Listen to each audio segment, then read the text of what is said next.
उत्तराखंड में एक बार फिर से पॉलिटिकल क्राइसिस देखने को मिला। 70 विधानसभा सीटों वाला छोटा सा राज्य जिसको अटल सरकार ने साल 2000 में बनाने का काम किया, लेकिन इस राज्य की सियासत का इतिहास बताता है कि सत्ता में रहने वाले मुख्यमंत्री अपनी ही पार्टी नेताओं को खुश नहीं कर पाए। इसलिए नारायण दत्त तिवारी को छोड़कर दूसरा कोई मुख्यमंत्री 21 साल के इतिहास में 5 साल का कार्यकाल पूरा नहीं कर पाया। अब आपके मन में सवाल होगा कि जिस पार्टी को उत्तराखंड की जनता ने 70 में से 57 सीटें सरकार बनाने के लिए दी, उस पार्टी ने अपना मुख्यमंत्री का चेहरा साल 2022 में होने वाले चुनाव से पहले क्यों बदल दिया। जयराम दोस्तों, मेरा नाम गंगा प्रसाद और आप देखना शुरू कर चुके हैं वॉच न्यूज। हमारी कोशिश होती है कि हर मुद्दे का सटीक विश्लेषण किया जाए ताकि आप भी हकीकत को समझ सकें। आपसे सहयोग की अपील है, हमारे वीडियो को लाइक कीजिए और चैनल को सब्सक्राइब नहीं किया है तो सब्सक्राइब कर लीजिए और अपनी राय भी देने की कोशिश कीजिए। त्रिवेंद्र सिंह रावत को हटाकर बीजेपी ने तीरथ सिंह रावत को मुख्यमंत्री की कुर्सी सौंप दी।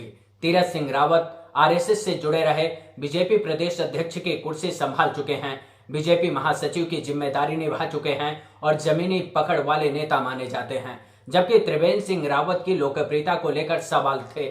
उनकी अगुवाई में 2022 में होने वाले चुनाव में बीजेपी नेताओं को हार का डर सता रहा था। बहुत से नेता इसलिए नाराज थे कि उनकी अप्रोच में त्रिवेंद्र सिंह रावत नहीं थे। वैसे पार्टी के अंदर बगावत के सुर लंबे समय से सुनाई दे रहे थे। पार्टी नेता त्रिवेंद्र सिंह रावत के काम करने के तरीके से न सिर्फ नेता परेशान थे बल्कि कार्यकर्ताओं की भी अनदेखी हो रही थी। ऐसे में उत्तराखंड के नेताओं ने त्रिवेंद्र सिंह रावत के खिलाफ मोर्चा खोल दिया और दिल्ली में आकर आला कमान से हटाने की मांग पर अड़ गए। ऐसे में बीजेपी अध्यक्ष ने 2 सदस्यीय पर्यवेक्षक दल उत्तराखंड भेजा, जिसमें रमन सिंह और दुष्यंत कुमार शामिल थे, जिन्होंने उत्तराखंड के अंदर चल रहे सियासी घमासान की पूरी रिपोर्ट केंद्रीय हाई कमान को सौंपी। इस रिपोर्ट में पार्टी नेताओं की नाखुशी और 2022 चुनाव से पहले उत्तराखंड बीजेपी के अंदर की बगावत सतह पर आने की तस्वीर साफ की। इसी तूफान को शांत करने के लिए बीजेपी ने उत्तराखंड मुख्यमंत्री का चेहरा बदल दिया। लेकिन सवाल है कि क्या तीरथ सिंह रावत के आने से सब कुछ ठीक हो जाएगा, क्योंकि बहुत से नेताओं की अपनी मनोकांक्षाएं हैं। लेकिन समस्या ये है कि कैबिनेट मंत्रियों की संख्या पूरी सीटों का 15% हो सकती है। ऐसे में बीजेपी के लिए सबको खुश करना अब भी मुश्किल होगा। वैसे द हिंदू ने त्रिवेंद्र सिंह रावत के जाने के पीछे की वजह बहुत साफ लिखी है।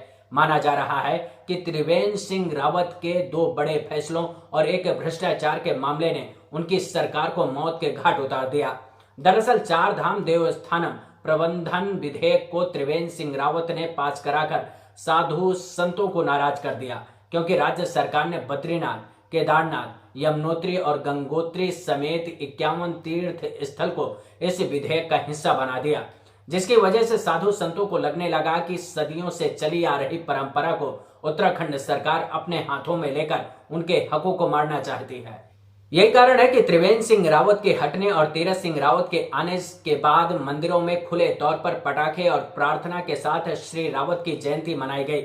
इससे समझा जा सकता है कि त्रिवेंद्र सिंह रावत को कौन लोग सबसे ज्यादा चुभ रहे थे।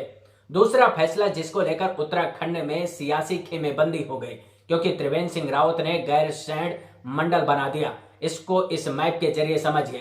पहले उत्तराखंड में सिर्फ 2 मंडल होते थे, जिसमें एक गढ़वाल मंडल और दूसरा कुमाऊं मंडल होते थे। लेकिन त्रिवेंद्र सरकार ने इसमें नया मंडल गैरसैंण जोड़ दिया, जिसमें कुमाऊं मंडल से अल्मोड़ा और बागेश्वर, जबकि गढ़वाल मंडल से चमोली और रुद्रप्रयाग को जोड़कर नया गैरसैंण मंडल बनाया गया। यह इसलिए बनाए जाते हैं ताकि प्रशासन को कामकाज करने में आसानी हो। ऐसे ही यूपी को 18 मंडल में बांटा गया है।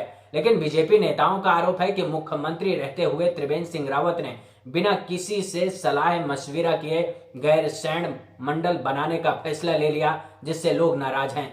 इसके साथ ही गढ़वाल को ग्रीष्मकालीन राजधानी बनाने का फैसला भी है, जबकि इसको पूर्णकालीन राजधानी बनाने की मांग पिछले 20 साल से हो रही है। इसके पीछे की वजह यह है कि देहरादून पहाड़ के एक छोर पर बसता है, जबकि गैरसैंण बीच में बसता है, जो हर किसी की पहुंच में माना जाता है। यही कारण है कि गैरसैंण सियासी विवाद का हिस्सा हर चुनाव में रहा है। इसके साथ ही मोदी के ड्रीम प्रोजेक्ट 4 धाम यात्रा परियोजना के विकास में तेजी नहीं आने से केंद्र भी नाराज था। इस फैसले के पीछे एक वजह यह भी मानी जा रही है क्योंकि केंद्र सरकार 4 धाम यात्रा परियोजना पर पैसे खर्च कर रहा है, फिर भी विकास रफ्तार नहीं पकड़ पा रहा। इसके पीछे अधिकारियों की नाकामी को माना जा रहा है। इसके साथ ही त्रिवेंद्र सिंह रावत पर भ्रष्टाचार के आरोप पत्रकार उमेश शर्मा ने लगाए हैं। यह मामला नैनीताल हाईकोर्ट चला गया, जिससे पार्टी की मुश्किल भी बढ़ी। इस मुद्दे के मीडिया में आने के बाद अक्टूबर 2020 में सीबीआई जांच के आदेश देने पड़े।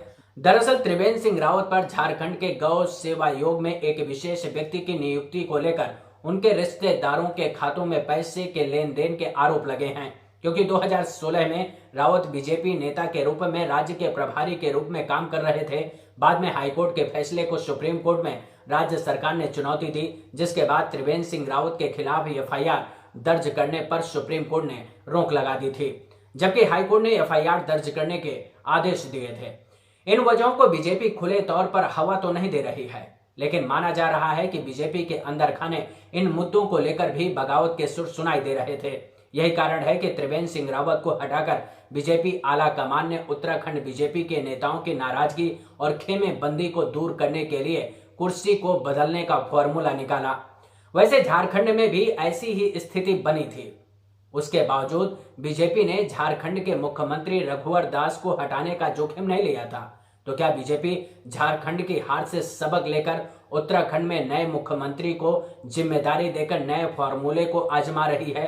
क्योंकि त्रिवेंद्र सिंह रावत के हटाए जाने और तीरथ सिंह रावत के आने के साथ त्रिवेंद्र समर्थकों की नाराजगी को बीजेपी कैसे दूर करेगी?